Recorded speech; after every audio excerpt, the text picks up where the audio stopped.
የጉባ ብስራቶች የመደመር መንግስት ትሩፋቶች በሚል መሪ ቃል በሌራ ከተማ ህዝባዊ ውይይት እየተካሄደ ነው።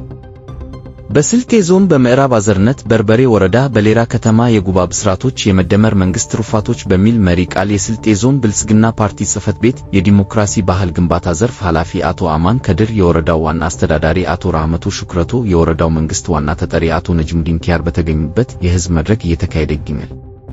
በመድረኩ የእንኳን ደህና መጣችሁ መልእክት ያስተላለፉት የምዕራብ አዘርነት በርበሬ ወረዳ ዋና አስተዳዳሪ አቶ ራህመቱ ሹክረቶ ባለፉት 7 የለውጥ ዓመታት ዘርፈ ብዙ ለውጦች መመዝገባቸውን ጠቅሰው በመፍጠንና መፍጠር እሳቤ የተጀመሩ ፕሮጀክቶች እያለቁና አዳዲስ ፕሮጀክቶችም እየተጀመሩ መሆኑን አንስተዋል። በዕለቱ መልእክት ያስተላለፉት የክብር እንግዳና የስልጤ ዞን ብልጽግና ፓርቲ ጽሕፈት ቤት የዲሞክራሲ ባህል ግንባታ ዘርፍ ኃላፊ አቶ አማን ከድር በክቡር ጠቅላይ ሚኒስትር ዶክተር አብይ አህመድ የተበሰሩ የጉባ ብስራቶች የኢትዮጵያ ማንሰራራት የሚያመላክቱ መሆናቸውን ገልጸው ብስራቶቹ ወደ ተግባር ለመቀየር ልማት ወዳዱ የኢትዮጵያ ሕዝብ ጥረትና ተሳትፎ ከምንጊዜውም በላይ ከፍ ብሎ የታየ መሆኑን